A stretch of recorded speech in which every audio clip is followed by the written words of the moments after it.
Perfect major કપથી પહેલી જ વાર બનાવેલી આ મીઠાઈ એટલી જ સરસ અને એટલી ટેસ્ટી તે અમે સાફ કરી ગયા. તો hello friend, welcome to my channel. તો અહીંયા મેજર કપમાં મેં લીધું છે માવા 200 ગ્રામ, અડધો કપ જેટલો ચણાનો લોટ, 1 કપથી ચોથો ભાગ એનો કોકોનટ, એનાથી ચોથો ભાગ 1 કપનો ચોથો ભાગ એમાં મેં લીધું છે ખાંડ બુરું, કાજુ કળિયા જે મારે પ્રસાદ તરીકે હતા, ઘરમાં પડ્યા હતા. તમને ખબર જ હોય છે પ્રસાદમાં બધા કાજુ કળિયા ને એવું બધું હોય છે સાકરની, તો તે પણ મેં લીધા છે.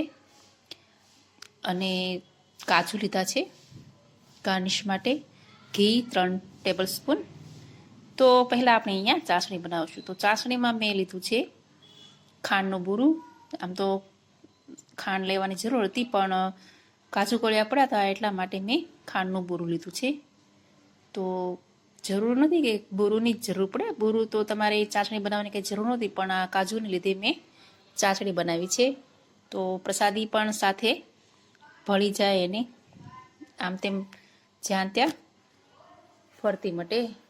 તો અમે તુલસી શ્યામ ગયા હતા તો ત્યાં પ્રસાદી આવી હતી, તો પ્રસાદી મેં લીધી હતી. તો પ્રસાદી ઘણા સમયથી જ્યાં ત્યાં ફરતી હતી, તો મને વિચાર આવ્યો કે હું મીઠાઈ બનાવું છું. તો મેં એમાં બુરું મારી પાસે પડ્યું હતું, તો તેમાં મેં આ કાજુ પણ એડ કરી દીધા. તો કાજુ પણ 1 કપથી ઓછું છે.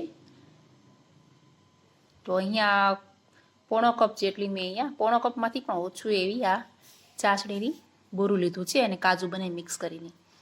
તો અહીંયા ચાસણી પરફેક્ટ બનાવવા માટે તમારે ધ્યાન નહીં રાખવાનું છે કે જ્યારે પણ ચાસણી બનાવો ત્યારે તેમાં પાણી થોડુંક ઓછું રાખવાનું. જેમ કે મેં અહીંયા 1 કપથી ચોથો ભાગ એટલું મેં ખાંડ અને કાજુ બંને સાથે મિક્સ કરીને મેં લીધા, પોણો કપ જેટલો. તો તેમાં મેં પાણી ઓછું લીધું છે, પોણા કપમાંથી પણ ઓછું, 1 કપ ચોથા ભાગમાંથી પણ ઓછું લીધું છે. તો અહીંયા અમારી ચાસણી પરફેક્ટ બની ગઈ છે. મેં હાથથી તપાસ્યું તો 1 તાર જેટલી ચાસણી બની ગઈ છે. તો હવે આપણે ચાસણીમાં આપણે માવો જે મેં ક્રમ્બલ કરીને મૂક્યો છે તે આપણે તેમાં એડ કરીશું. તો માવો અહીંયા 200 ગ્રામ જેટલો છે. તો મેં અહીંયા એને સારી રીતે મેશ કરી નાખ્યો છે હાથની મદદથી. તો હવે તે પણ તેમાં મિક્સ કરીશું અને સારી રીતે આપણે તેને મિક્સ કરી નાખીશું ચાસણીમાં. અને જો તમારે ચાસણી ના બનાવી હોય તો મારી પાસે જેમ બુરું હતું તો તમારી પાસે પણ બુરું હોય તો તમારે માવો ગરમ કરી નાખવાનો અને તેમાં આ બુરું એડ કરી દેવાનું, જે મિક્સ થઈ જાય અને એકદમ સરસ પેસ્ટ જેવું બની જાય છે. અને તમારે કોકોનટ અને ચણા લોટ ના એડ કરવો હોય તો પણ માવાની પણ બરફી બની શકે છે. બહુ સરસ ટેસ્ટી લાગશે. માવાના પેંડા પણ તમે ખાધા જ હશે. તો અહીંયા બીજી મેં કઢાઈ મૂકી છે, તો તેમાં મેં 3 ટેબલ સ્પૂન જેટલું ઘી એડ કર્યું છે અને તેમાં આપણે ચણાનો લોટ એડ કરીશું. તો ચણાનો લોટ મેં અહીંયા અડધો કપ જેટલો જ લીધો છે.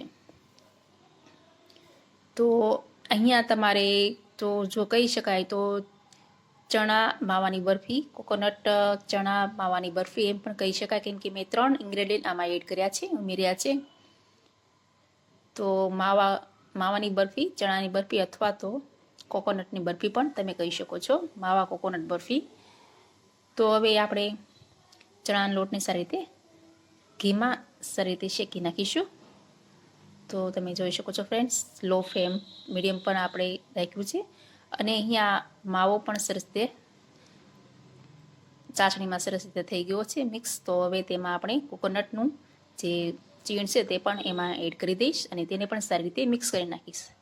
તો આગળ તમે જોયું છે મેં કોકોનટનો મેજર કપ નથી દેખાડ્યો, તો સોરી ફ્રેન્ડ્સ, કેમ કે એને મેં પણ એને કાઢ્યું પણ નહોતું અને તમને દેખાડવાનું ભૂલી ગઈ. સોરી, કાઢીને રાખ્યો તો પણ તમને દેખાડવાનું ભૂલી ગઈ. તો હવે તેને સારી રીતે પણ એને પણ મિક્સ કરી નાખીશું અને અહીંયા આપણે ચણાના લોટને ઘીમાં સારી રીતે શેકી નાખીશું. તો ચણાના લોટને સારી રીતે ચાળી નાખવાનો જેથી સરસ એવો શેકાઈ જાય. તો ઘીમાં સારી રીતે શેકવાથી એનો પૂરા ઘરમાં સુગંધ એવી સરસ આવતી હતી. અને અહીંયા માવાના મિક્સરમાં મેં અહીંયા એલચી પણ એડ કરી દીધી છે. અને તમારી પાસે જો એલચી ના હોય તો સ્કીપ કરી શકો છો. તો અહીંયા મેં સારી રીતે એલચીનું મિક્સ કર્યા પછી સારી રીતે આપણે મિક્સ કરી નાખીશું. અને જે મેં પહેલાં ખાંડનું બૂરું એને તગાર કહેવામાં આવે છે. ચાસણી બનાવ્યા પછી એને સારી રીતે મિક્સ કર્યા કરવાની હોય છે. ખૂબ જ સારી રીતે હલાવ્યા પછી સાવ ચાસણી બળી જાય છે, પછી બૂરું રહી જાય છે, તો એને તગાર કહેવામાં આવે છે. તે મેં એમાં એડ કર્યું છે. બૂરું પણ નહીં અને ખાંડ પણ નહીં, એવી રીતે તગાર કહેવામાં આવી તગાર છે. તો અહીંયા જે માવાનું મિક્સર હતું તે મેં ચણાના લોટમાં મિક્સ કરી નાખ્યું છે. એમાં એડ કરીને પછી ઉપરથી મેં કાજુ એમાં ઉમેર્યા છે, જેથી તમે જ્યારે મીઠાઈ ખાઓ તો કાજુ અંદર આવે તો મોઢામાં બહુ સરસ એવું ટેસ્ટ આવે છે. કાજુ સિવાય તમારી પાસે ગમે તે ડ્રાયફ્રૂટ હોય તે પણ તમે એમાં એડ કરી શકો છો. તો હવે સારી રીતે આપણે એને મિક્સ કરી નાખવાનું છે. અને જ્યારે સારી રીતે મિક્સ થઈ જાય તો તમને એવું વિચાર આવશે કે કેવી રીતે બને, તો તમારે હાથની આંગળીની મદદથી થોડુંક મિક્સર હાથમાં લઈને બોલ જેવું કરવાનું. જો હાથમાં મિક્સર ચોટે નહીં અને બોલ બની જાય તો સમજી લેવાનું કે તમારું આ મિક્સર મીઠાઈનું બનીને તૈયાર થઈ ગયું છે. તો હજી તો ચોટે છે, એટલે હજી નથી બન્યું. તો આપણે તેને સારી રીતે ફરીથી મિક્સ કરી નાખીશું. અને આ મીઠાઈ એવી ટેસ્ટી લાગે છે તે હવે હું તમને ક્યારથી વખાણ કરું છું ક્યાંયથી, પણ તમે એકવાર બનાવીને જુઓ તો તમને ખબર પડી જશે. સાવ સહેલી મીઠાઈ છે અને મીઠાઈવાળાથી પણ સરસ એવી ટેસ્ટી આપણે ઘરે પણ મીઠાઈ બનાવી શકીએ છીએ. બસ થોડીક પરફેક્ટ મેજર કપનું તમારે ખાસ ધ્યાન રાખવાનું છે. તો હવે ફરીથી પણ મેં હાથમાં બોલ લઈને ફરીથી આપણે ચેક કરીશું. તો મેં અહીંયા ડીશમાં લીધું છે અને ફરીથી હાથમાં આપણે ઠરવા દઈને ચેક કરીશું. તો બોલ બની જાય છે એટલે આપણી મીઠાઈ પરફેક્ટ થઈ ગઈ છે.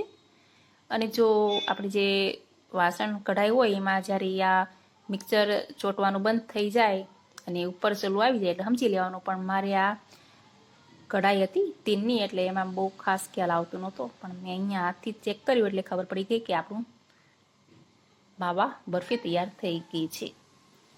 તો અહીંયા તમે જોઈ શકો છો ફ્રેન્ડ્સ. તો હવે મેં ગેસની ફ્લેમ બંધ કરી દીધી છે અને હવે આપણે એક વાસણ જે મેં પહેલાં અગાઉથી જ ગ્રીસ કરીને ઘીથી કરીને મૂક્યું છે કેક ટીન છે, તો તેમાં આપણે અપ્લાય કરી નાખીશું, એડ કરી દઈશું અને સારી રીતે એને ગોઠવી દઈશું.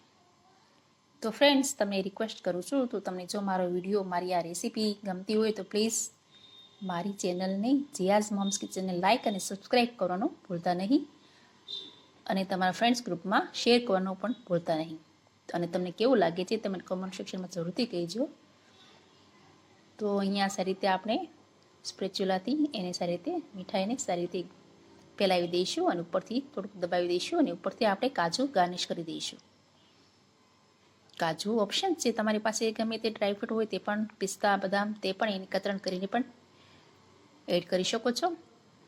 તો હવે આપણી મીઠાઈ તૈયાર થઈ ગઈ છે. ચાંદીની વરખ હોય તો પણ તે એડ કરી શકો છો. સરસ એવી દેખાશે અને ખાવામાં મજા આવે છે. પણ મારી પાસે નહોતું, આ તો હું મમ્મીના ઘરે ગઈ હતી તો એની પાસે માવો પડ્યો તો તેને મને આપ્યો, તો મેં આ મીઠાઈ બનાવી. તો અહીંયા મેં ઝટપટ બનાવી અને આ ઝટપટ પૂરી પણ થઈ ગઈ, ખાવાની પણ મજા પડી ગઈ. તો તમે ક્યારે બનાવો છો તે મને કમેન્ટ સેક્શનમાં જરૂરથી કહેજો. અને મારી આ રેસીપી કેવી લાગે છે તે પણ મને કમેન્ટ સેક્શનમાં જરૂરથી કહેજો. તો એકદમ સરસ અને ટેસ્ટી અને મુલાયમ આ મીઠાઈ બની છે. તો હવે આપણે તેને પીસથી કટ કરીશું. તો મેં અહીંયા 2 કલાક માટે રેસ્ટ કરવા માટે મૂકી દીધું. 2 કલાક પછી આપણે તેને છરીની મદદથી આપણે તેને કાપીશું. તો અહીંયા કાજુ અને તમારી પાસે જો પિસ્તા હોય તો પણ તે એડ કરો, બહુ સરસ એવી લાગે છે. તમને ચોક્કસ કહું છું, તમને એવું લાગતું હશે કે ઘરે પડે બોલ્યા કરે છે, પણ નહીં, બહુ સરસ અને ટેસ્ટી લાગે છે. તો હવે હું એને ચપ્પુની મદદથી સરસ રીતે ચોરસમાં કાપી નાખીશ. તો આ ખાધા પછી તમે બહારની મીઠાઈ પણ ભૂલી જશો, કેમ કે ઘરને જ ઘી છે, જે આપણે ઘરેથી આપણા હાથે જ બનાવેલી મીઠાઈ છે, એટલે ખાવાની પણ મજા આવે ને કંઈક ડર પણ નથી લાગતો કે કંઈક શરદી ઉધરસ થઈ જશે.